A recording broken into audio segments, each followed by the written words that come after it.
Please, give me some food. I'm starving. We can't give you the food unless you take the mark. Okay, I'm ready to take the mark. Let us begin without delay. This one, he lived in a time when the truth was no longer hidden. The warnings were not whispered, they were proclaimed. The mark was not forced in secrecy. It was introduced openly, justified publicly, and accepted willingly. He was not ignorant. He was not cut off from knowledge. He saw the warnings. He heard the debates. He watched as people resisted, and as others surrendered. But what did he choose? He chose convenience. He chose survival over conviction. He chose acceptance over resistance. He told himself it was necessary, that it was temporary, that it did not matter as long as his heart remained unchanged. But obedience is not measured by what the heart claims. It is revealed by what the body submits to. So let us ask clearly, when the moment came, when the choice stood before him, why did he take the mark? Before judgment is spoken, truth must be acknowledged without distortion. You stood at a moment where decision defined eternity. You were not rushed. You were not blind. You were not without witness. It is written, and he causes all to receive a mark on their right hand or on their foreheads, and that no one may buy or sell except one who has the mark. Revelation 13, 16, 17. This was not hidden from you. You understood that the mark represented alignment, not merely with a system, but with authority opposed to me. You were aware that acceptance of it was not neutral, and still you chose. So speak now, not with fear, but with truth.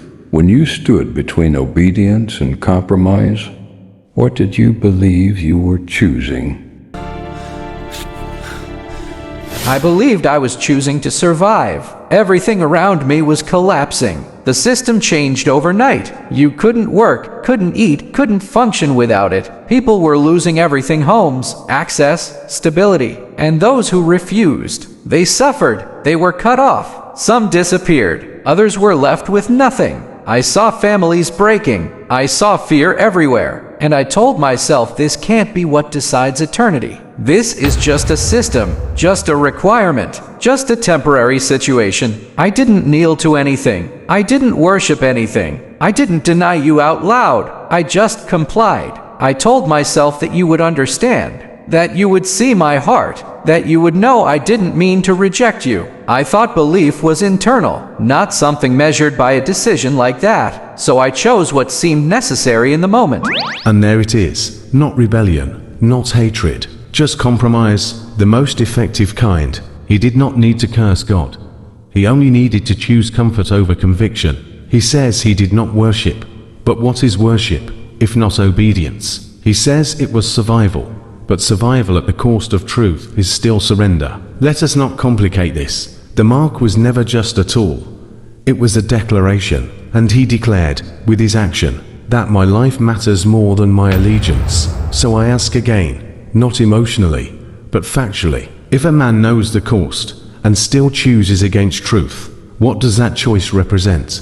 The deception of that time was not in hiding the mark, but in redefining it. People were told it was economic, practical, necessary, but heaven recorded it differently. Scripture declared the outcome long before the event. If anyone worships the beast and receives his mark, he himself shall also drink of the wine of the wrath of God. Revelation 14, 9-10. This was not written as fear, but as warning. The mark was not merely a physical acceptance. It was a visible alignment with a system that replaced God's authority.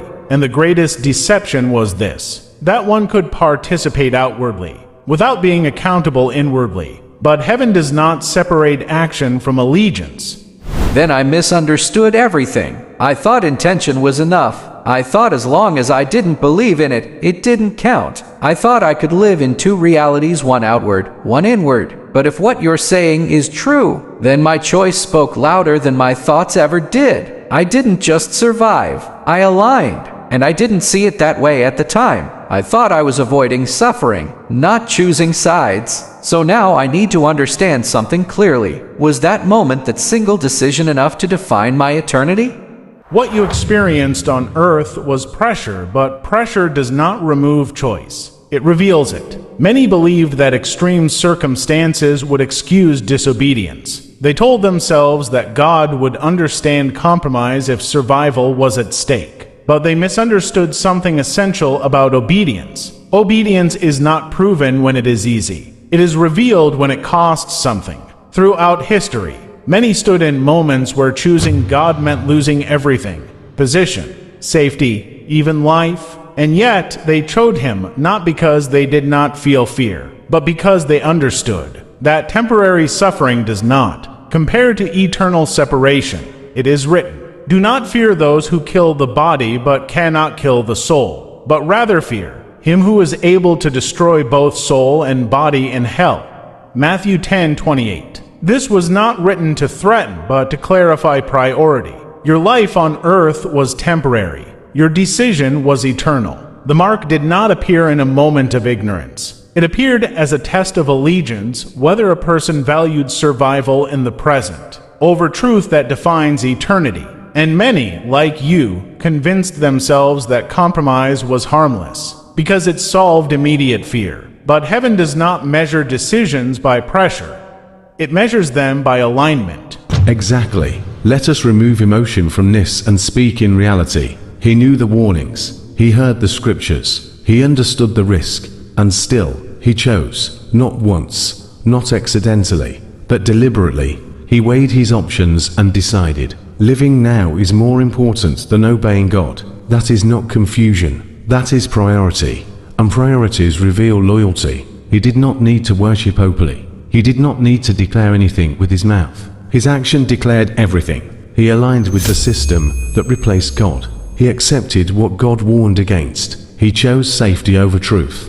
And now we stand here pretending this is unclear. No, this is one of the clearest decisions a human being can make. So I ask again, not for debate, but for conclusion. If a man knowingly chooses against God to preserve his life, what has he truly chosen?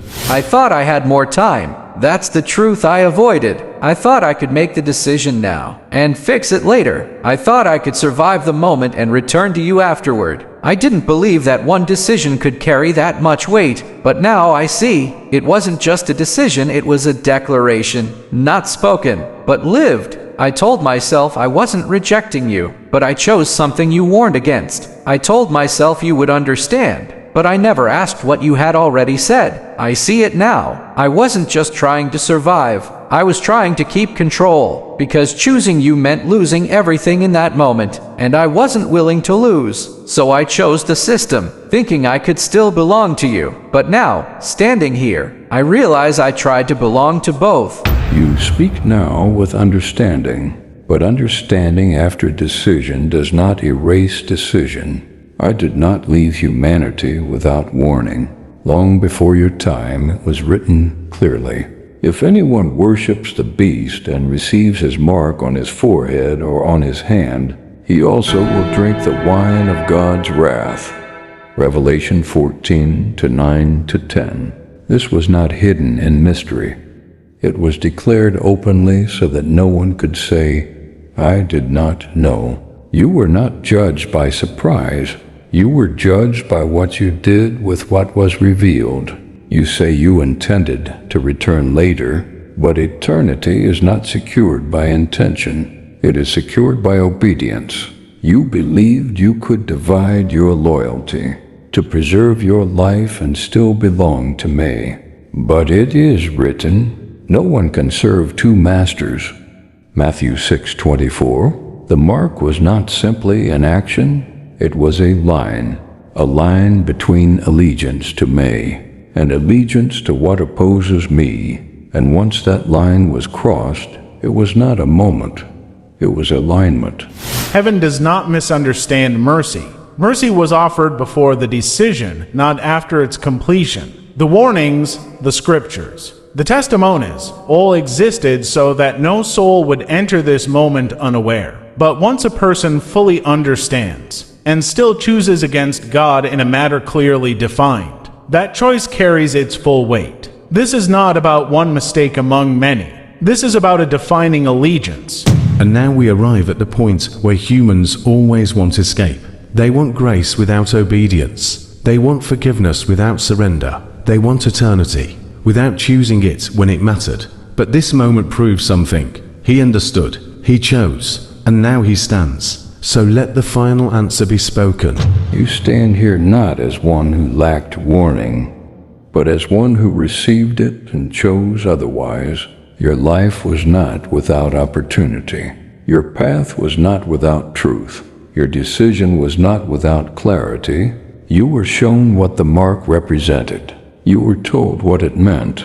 You were warned of its consequence. And still, you chose. You say you feared losing your life, but it was written long before your time. Whoever wants to save their life will lose it, but whoever loses their life for my sake will find it. Matthew 16:25. This was not hidden. This was not symbolic. This was instruction.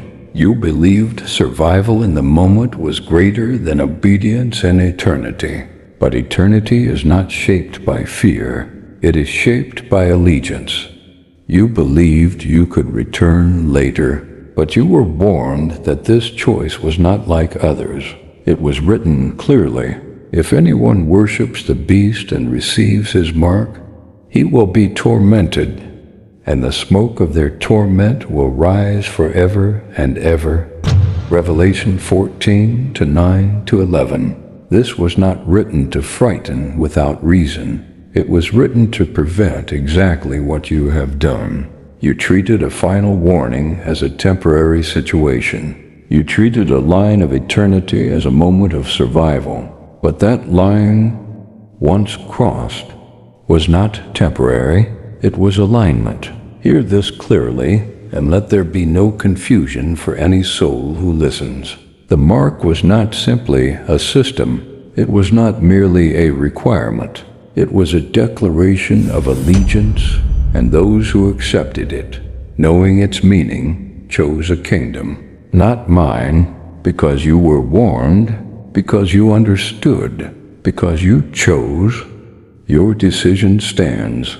It is written, but he who rejects me and does not receive my words has that which judges him. The word that I have spoken will judge him in the last day.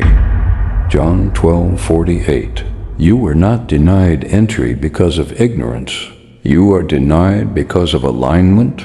You chose what opposed me, and now you remain with what you chose.